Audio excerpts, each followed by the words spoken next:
ውድ ቻናላችን ቤተሰቦች እንኳን ወደ ቻናላችን በደና መጣችሁ። አሁንም ሊቨርፑልን በተመለከቱ ጉዳዮች ተመልሼ መጥቻለሁ። በዛት የምንመለከተው ሊቨርፑሎች ክራይሲስ ውስጥ ናቸው ወይ የሚለውን ይሆናል። በቀጣይ ጥቂት ደቂቃዎች ውስጥ በዚህ ዙሪያ በስፋት የምንመለከት ይሆናል። እናንተም ሐሳባችሁን እንዳለ ኮሜንት ሴክሽን ላይ በመጻፍ አሳውቁኝ። ጧት ላይ በጠየቅኳችሁ መሰረትም የሰጣችሁኝ አሴት አለ፣ እሱንም በጥቂቱ የምንመለከት ይሆናል። ከዚህ ፕሮግራም በኋላ በቀጣይ ጥቂት ቀናቶች ውስጥም ለምን ሊቨርፑል ተቸገረ የሚለውን ነገር በጣም በጥልቀት የምንመለከት ይሆናል። ነገር ግን መጀመሪያ ሊቨርፑል ክራይሲስ ውስጥ ናቸው ወይ የሚለውን ነገር አሁን የምንመለከት ይሆናል ማለት ነው። እስከ መጨረሻው ደቂቃ ድረስ አብራችሁን ቆይታችሁ እንድትከታተሉትም በአክብሮት እጋብዛለሁ። ሰብስክራይብ፣ ላይክ፣ ሼር ያደርጋችሁ የቻናሉ ቤተሰብ እንድትሆኑም በአክብሮት እጠይቃለሁ። አሁን በቀጥታ ወደ ያስኩላችሁ ጉዳይ የምናመራ ይሆናል። እንደሚታወቀው ሁላችንም ስንገምተው የነበረ አንድ ነገር ነበር። እሱ ምንድነው? ይህ የውድድር ዘመን ከመጀመሩ በፊት ሊቨርፑሎች የዘንድሮንም የፕሪሚየር ሊግ ዋንጫ ያሳካሉ የሚል በሁላችንም ላይ ትልቅ እምነት ነበረ። ሲዝኑም ከበርንማውዝ ጋር ባደረግነው ጨዋታ ሀብሎ ከተጀመረም በኋላ በፕሪሚየር ሊጉ ያደረገናቸውን 5 ጨዋታዎች ሙሉ ለሙሉ በማሸነፍ በ15 ነጥብ አንደኛ ደረጃ ላይ መቀመጥ ችለን ነበር። በእርግጥ በዛ ሰዓት አንድ ስንለው የነበረ ነገር ነበር። እሱ ምንድነው? ሊቨርፑሎች ጥሩ እንቅስቃሴን እያደረጉ አይደለም። በተለይ ደግሞ ካለፈው ሲዝን አንፃር እንቅስቃሴያቸው ፐርፎርማንሳቸው ያን ያህል የሚያኮራ አይደለም ወይም የሚያረካ አይነት አይደለም። ነገር ግን ጨዋታዎችን እያሸነፉ ስለሆነ ከጥቂት ጨዋታ በኋላ ወደ ድሮ ብቃታቸው መመለስ ሳቸው አይቀርም የሚል ሐሳብ ነበር። ነገር ግን ከዛ በኋላ ባደረግናቸው ጨዋታዎች ደግሞ እየተሸነፍን ነው የምንገኘውና የነዚህ ሽንፈቶች መደጋገም ደግሞ ሊቨርፑሎች ክራይሲስ ውስጥ ናቸው ወይም አጣብቂኝ ውስጥ ገብተዋል ወይ የሚለው ነገር እንግዲህ በስፋት እየተነገረ ነው የሚገኘው። በተለይ ደግሞ የሊቨርፑል ደጋፊ ባልሆኑ ተመልካቾች ዘንድ ሊቨርፑሎች ክራይሲስ ውስጥ ገብተዋል፣ የዘንድሮንም የፕሪሚየር ሊግ ዋንጫንም ማሳካት አይችሉም ከዚህ በኋላ የሚሉ ነገሮች በስፋት እየተነገረ ነው የሚገኘውና ይህንን ነገር ስንመለከት አንደኛ ሊቨርፑል በዚህ ሰዓት ላይ ሆነን የፕሪሚየር ሊጉን ዋንጫ ማሸነፍ ይችላል የሚል ሙሉ እምነት ያለን አይመስለኝም በሁላችንም ዘንድ። ሁለተኛ ደግሞ በተለይ ደግሞ ከማንቸስተር ሲቲ ጋር ባደረግነው ጨዋታ በኋላ ባየነው ነገር እውነትም ሊቨርፑል ክራይሲስ ውስጥ ናቸው የሚለውን ነገር እንድንወስን የሚያደርገን ይመስለኛል። ከዚህ በተጨማሪም አንድ ቁጥራዊ መረጃን እየተመለከትኩ ነበረ። በአጠቃላይ ፒኤስጂ ጨዋታ በኋላ ሊቨርፑሎች 27 ጨዋታዎችን ማድረግ ችሏል። በተለይ በአንፊልድ የተደረገው የፒኤስጂ ጨዋታን ከተመለከተን በዛ ጨዋታ ላይ 1-0 በሆነ ውጤት ተሸንፈው ከዛ ደግሞ በፔናልቲ ከውድድሩ ውጪ መሆናቸው አይዘነጋምና ከዛ ጨዋታ በኋላ ሊቨርፑሎች 27 ጨዋታዎችን ማድረግ ችሏል። ከነዚህ 27 ጨዋታዎች 40% ያህል ሊቨርፑሎች ተሸንፏል። ይህም ማለት ከ27 ጨዋታዎች 14ቱን ብቻ ነው ማሸነፍ የቻሉት። በ11ዱ ሲሸነፉ በሁለቱ ደግሞ አቻ በሆነ ውጤት ነው ማጠናቀቅ የቻሉት። በእርግጥ ባለፈው ሲዝን ሁለቱን ጨዋታዎች ስንሸነፍ የፕሪሚየር ሊጉ ዋንጫ ማሳካታችንን ካረጋገጥን በኋላ ነው የነበረው። ነገር ግን ከዛ በፊትም ጨዋታዎችን አቻ ስንወጣ ተመልክተናል። እንደዚሁም ያሸነፍንባቸው ጨዋታዎች ላይ ራሱ ያን ያህል ምርጥ ብቃታችንን እያሳየን አይደለም ስናሸንፍ የነበረው። በተለይ የሁለተኛው አጋማሽ ላይ ከተመለከትን አንዳንድ ቁጥራዊ መረጃዎችን ስንመለከት ቀዝቀዝ ብለን የታየንበት ነው። ኢቭን ሌላውን ተውትና በመሐመድ ሳላህ እንኳን በነበረው ብቃት ስንመለከት የመጀመሪያው አጋማሽ ላይ በጣም ብዙ ጎሎችን ማስቆጠር የቻለበት ሁኔታ ተፈጥሮ ነበረ። ነገር ግን ሁለተኛው አጋማሽ ላይ መሐመድ ሳላህ ጎሎቹ ራሱ በጣም መቀዛቀዝም ችሏል። እንደዚሁም በዚህ ሲዝንም አሰልጣኝ አርነ ስሎት አንድ ነገር ሲናገር ነበር። እሱ ምንድነው ያሉት?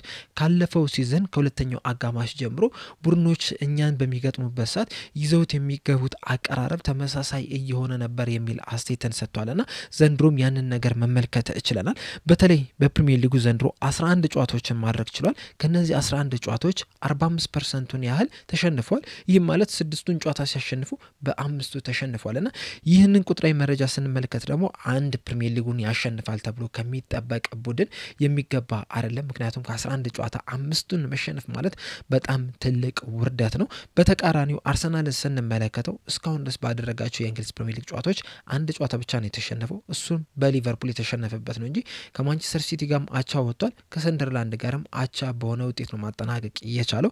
በእርግጥ በአርሰናልና በሊቨርፑል መካከል ያለው የነጥብ ልዩነት ስንመለከተው 8 ብቻ ነው እና ምናልባትም አርሰናሎች ከኛ ብዙ ርቀት ሄደው ላይሆን ይችላል። ነገር ግን አሁን ላይ ባላቸው አቋም ስንመለከተው ሊቨርፑልንና አርሰናልን በመናወዳደርበት ሰዓት በቀጣይ ጨዋታ አርሰናሎች የመሸነፍ ቻንሳቸው በጣም የጠበበ ነው። እንደውም በዚህ ሲዝን በጣም ብዙ ጎል የተቆጠረባቸው በአንድ ጨዋታ 2 ጎል ነው እሱም በሰንደርላንድ ብቻ ነው እንደ አጠቃላይ በፕሪሚየር ሊጉ 5 ጎሎች ነው የተቆጠሩባቸው ሊቨርፑል በአንጻሩ ስንመለከተው ደግሞ በጣም ብዙ ጎሎች እየተቆጠረበት ያለ ክለብ ሆኖ መመልከት እችለናል እስካሁን ባደረጓቸው 11 ጨዋታዎች 18 ጎሎችን ማስቆጠር ሲችሉ 17 ጎል በአንጻሩ ደግሞ ተቆጥሮባቸዋልና ካለፈው ሲዝን አንጻር ስንመለከተው ዘንድሮ በጣም የወረደውን ሊቨርፑል እየተመለከተን ነው የምንገኘውና ምናልባትም ቶፕ ከሚባል ቡድን ለዋንጫ ከሚፎካከር ቡድን የማይጠበቅን ነገር ነው በሊቨርፑል በኩል እየተመለከተን የምንገኘው በእርግጥ ለምን እንደዚህ ሆኖ የሚሉትን ነገሮች በጣም ብዙ ምክንያቶችን ልንደረድር እንችላለን በቀጣይ ቀናቶች ውስጥም እነዚህን ምክንያቶች በደንብ የምንመለከት ይሆናል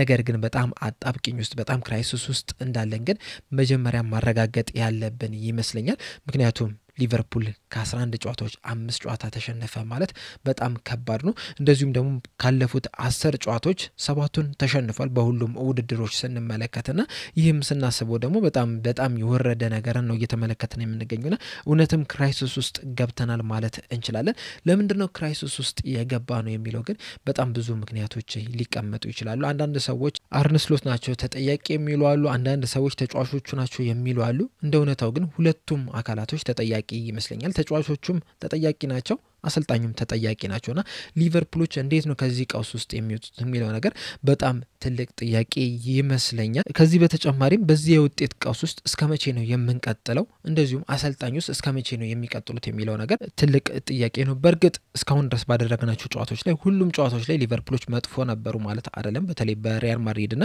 በአስቶን ቪላ ጨዋታ ላይ ሊቨርፑሎች በጣም የተሻለ መንቀሳቀስ እችለው ነበር ከዛ በፊትም የተደረጉትን ጨዋታዎች ስንመለከት በአንዳንድ አጋጣሚዎች ወይም ደግሞ በጨዋታ መሃል ጥሩ እንቅስቃሴ ሊቨርፑሎች ሲያደርጉ መመልከት ይችላል በ90 ደቂቃ ውስጥ ለ15 ለ20 ለ30 ደቂቃ ያንን በፊት የምናቀው ሊቨርፑል ምናልባትም ከዚህ በኋላ ጥሩ ቅንጅትን ሲያገኝ ምርጡ ሊቨርፑል የምንመለከትበትን ሁኔታ በቅጽበት የተመለከትንባቸው አጋጣሚዎች አሉ ነገር ግን እግር ኳስ የ30 ደቂቃ ጨዋታ ብቻ አይደለም 90 ደቂቃውን ሙሉ ምርጥ መሆን ያስፈልጋል ያገኛቸውን አጋጣሚዎች መጠቀም ያስፈልጋልና እነዛን ባለማድረጋችን ምክንያት ለዚህ የውጤት ቀውስ ውስጥ ልንገባ እችለናል እናም አንድ የሚባል አባባል አለ እሱ ምንድነው ችግርህን ካወቅ የመፍትሄን 50%ን አግኝቷል የሚባል ነገር አለና በመጀመሪያም ችግር ውስጥ እንዳለን አጣብቂኝ ውስጥ እንዳለን ክራይሲስ ውስጥ እንዳለን ማመን ያለብን ይመስለኛል ከዛ በኋላ ነው እንግዲህ ለምን ክራይሲስ ውስጥ ገባን ከዚህ ስለመውጣት ምን ማድረግ አለብን የሚለው ነገር ላይ እንግዲህ በደንብ ትኩረት አድርገን ለመስራት የሚመቸንና በመጀመሪያ ክራይሲስ ውስጥ ነን ወይ ለሚለው ነገር እንግዲህ መፍትሄ ምላሽ ማግኘት ያለብን ይመስለኛልና አሁንም በድጋሚ እናገራለሁ ክራይሲስ ውስጥ ነው ያለነው ይሄንን ሁላችንም ማመን ያለብን ይመስለኛል መጀመሪያ ላይ እንግዲህ ክራይሲስ ውስጥ ነን ብለን አላመንም ነበር መጀመሪያዎቹን 5 ጨዋታዎች ስናሸንፍ እንኳን ጥሩ እንቅስቃሴ እያደረግን እንዳልነበረ ሁላችንም ስንናገር የነበረ ነገር ነው ከዛ በኋላ በክሪስታል ፓላስ ስንሸነፍ የሚያጋጥም ነገር ነው ብለን አልፈን ነበር በጋላታሳራይ ተደገመ ከዛ በቼልሲም ሲደገም አሁንም ወደ አቋማችን መመለስ እንችላለን የሚል ሐሳብ ነበር ከዛ ግን በማንቸስተር ዩናይትድ 2-1 በሆነ ውጤት ተሸነፈን ያ ምናልባትም ለማንቸስተር ዩናይትዶች ትልቅ ብርታት ሆኗቸዋል ለኛ ደግሞ በጣም በትልቁ የጎዳን ይመስለኛል በርግጥ ከዛ በኋላ ኢንትራ ፍራንክፈርትን ማሸነፍ ይችላልናል ነገር ግን ደግሞ በብሬንትፎርድ ከዛ ደግሞ በድጋሚ በክሪስታል ፓላስም ተሸንፈናል በስተመጨረሻም በማንቸስተር ሲቲ በአሰቃቂ ሁኔታ መሸነፍ ይችላልና ወደ እነዚህ መፍትሄዎች ከመግባታችን በፊት ራሳችንን በደንብ መመልከት ያለብን ጊዜ ይመስለኛል በቀጣይ ጥቂት ቀናቶች ውስጥም እንግዲህ ለምን ተቸገርን የሚለውን ነገር በደንብ በስፋት የምንመለከት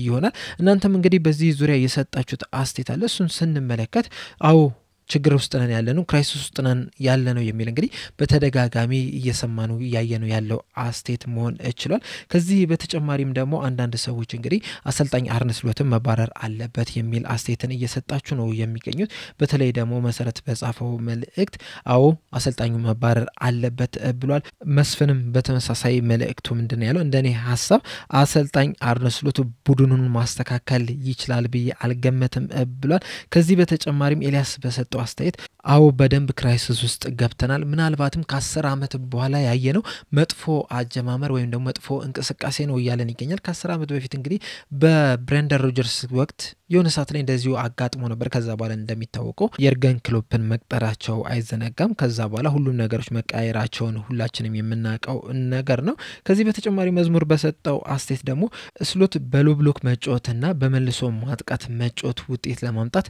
መሞከር አለበት ልክ እንደ ማድሪዶ ጨዋታ ከዛ በተጨማሪም ግን አሁን ላይ ስለ ማጥቃት ማሰብ የለበትም ቢያንስ ጥር ወር ላይ ሌሎች ተጫዋቾችን እስከምንጨምር ድረስ ባሉት ተጫዋቾች የተከላካይ ክፍሉን ለማጠናከር መሞከር አለበት። ከዛ ውጪ ያንዳንድ ተጫዋቾች አቋም መውረድም በጎዶሎ እንደመጮት ያህል ሆኗል ነው እያለን የሚገኘው። እዚህ ላይ ግን አንድ ጥያቄ አለኝና እሱም ምንድነው ተጫዋችን ማምጣት አሁን ሊቨርፑል ላለበት ችግር መፍትሄ ይሆናል ወይ የሚለውን ጥያቄ እንድትመልሱልኝ በአክብሮት እጠይቃለሁ። ምክንያቱም እንግዲህ በዚህ ሰዓት ሊቨርፑል ቡድን ውስጥ የተለያዩ ቦታዎች ላይ ክፍተቶችን እየተመለከትን ነው የምንገኘው። በቀላሉ እንኳን እናንሳ ከተባለ የመሃል ተከላካይ ያስፈልገናል፣ የ6 ቁጥር ተጫዋች ያስፈልገናል፣ የክንፍ አጥቂዎች ያስፈልጉናልና ቢያንስ 4 ተጫዋቾች እንኳን መጥራት እንችላለን ሌሎችን እንኳን ብንተውና ከነዚህ ውስጥ አንድ ቦታ ላይ ተጫዋች ስለመጣ መፍትሄ ይሆናል።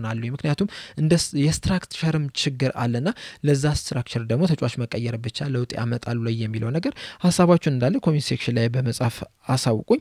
ሌላኛው አስተያየት የሰጠው ደግሞ ሳሌ ነው። እሱም በሰጠው አስተያየት መፍትሄ ይህንን ሰው ማባረር ነው ብሏል። ይህ ነገር በተደጋጋሚ እየመጣ ነው። በእርግጥ በሌላኛው ጎኑ ስንመለከተው ባለፈው ሲዝን የኤርገን ክሎፕን ቲም ይዞ ትንሽ ብቻ ቀየር አድርጎ ፕሪሚየር ሊጉን መብላት ይችላል። ዘንድሮ ግን ካለፈው ሲዝን በጣም የተለየውን ሊቨርፑል ነው እየተመለከተን የምንገኘው። አንዳንድ ጨዋታዎች ላይ ጥሩ ይሆናል፣ ከዛ በኋላ ጥሩ ሆነ ስንል ደግሞ መጥፎ የሚባል እንቅስቃሴን እያደረጉ ነው የሚገኙት። በተለይ ደግሞ ከአስቶን ቪላና ከሪያል ማድሪድ ጨዋታ በኋላ ምርጡ ሊቨርፑል ተመልክተናል ብለን ብዙ እያወራን ነበረ። ለማንቸስተር ሲቲ ጨዋታ ላይም በጣም ተፎካካሪ ሆኖ መቅረብ የሚችል እንደዚሁም አሸንፎም ሊወጣ የሚችል ቡድን ይሆናል ብለን ጠብቀን ነበረ። ነገር ግን ደግሞ ከማድሪድ አጫወት የተለየ አጫወት ይዞ መምጣቱ መሃሉ ክፍት መሆኑ እንግዲህ ዋጋ ሊያስከፍለን ይችላል። በዚህ ዙሪያ እንግዲህ በደንብ መንሳት ያለብን ይመስለኛል። በተለይ ደግሞ በዚህ ሰዓት በተለይ በዚህ ሲዝን ሊቨርፑሎች የመሃል ሜዳውን እንዴት ነው እየተጠቀሙ የሚለውን ነገር በቀጣይ ቀናቶች ውስጥ በደንብ የምንመለከት ይሆናል። ሌላኛው ስቴት የተሰጠው ደግሞ አሁንም ሊቨርፑል ወደ አቋማቸው ይመለሳሉ የሚል ነው። እንደዚሁም ደግሞ በትክክልም ወደ ክራይሲስ ውስጥ ገብተናል እየተባለ ነው የሚገኘው።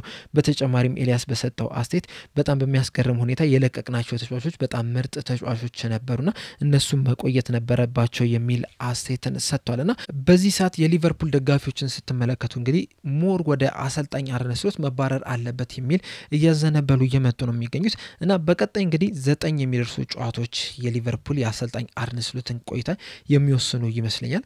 ምክንያቱም እንግዲህ ቀጣይ የምንገጥማቸው ተጋጣሚዎች በአንጻራዊነት ካለፉት ተጋጣሚዎች ስንመለከተው በቀለል ያሉ ቡድኖች ናቸው፣ ጠንካራ የሚባሉ አይደሉም። በእርግጥ የእንግሊዝ ፕሪሚየር ሊግ ላይ ቀለል ያለ ቡድን አለ ተብሎ አይጠበቅም፣ ነገር ግን ቀለል ያሉ ናቸው አንጻራዊ። ስለነዚህም እንግዲህ በደንብ የምንመለከትበት ፕሮግራም ይኖራልና በዛ ጨዋታዎች ላይ የማያሸንፍ ከሆነ ምናልባትም ይህ አሰልጣኝ ሊባረር የሚችልበት እድል ሊኖር ይችላልና ዋናው ግን ያንን ጨዋታ ለማሸነፍ የምታስብ ከሆነ መጀመሪያ ራስን መመልከት መቻል አለበት። የትኛው ነው ስህተቴ፣ የትኛው ነው ጥሩ ጎኔ፣ የትኛው ማሻሻል አለብኝ፣ የትኛውንስ ማስቀጠል አለብኝ የሚለው ነገር ላይ እንግዲህ በደንብ መመልከት ያስፈልጋል። ያንንም የምታውቀው ደግሞ መጀመሪያ ችግር እንዳለበት ነውና ቀደምም በተደጋጋሚ እንደተናገርኩት አው ሊቨርፑል ክራይሲስ ውስጥ ነው ያለው። ምናልባትም ከተጠበቀው በላይም የባሰ ችግር ውስጥም ሊሆን የሚችልበት እድልም አለ እየተባለ ነው የሚገኘውና እሱም በጥልቀት መመልከት ያለብን ይመስለኛል። በመጀመሪያም እንግዲህ በነገው ዕለት በተመሳሳይ ሰዓት ላይ የሊቨርፑል ችግር ምንድናቸው የሚለውን ነገር የምንመለከት ይሆናል። እናንተም ግን የሊቨርፑል ችግር ምንድነው፣ ለምን እንደዚህ አቋማቸው ወረደ የሚለውን ሐሳባችሁ እንዳለ ኮሜንት ሴክሽን ላይ በመጻፍ አሳውቁኝ። ለአሁን እኔ እዚህ ላይ ያበቃው። በቀጣይ በሌላ እስከምንገናኝ ድረስ ሰብስክራይብ፣ ላይክ፣ ሼር ማድረግ እንዳትረሱ። ቸር ያቆየን።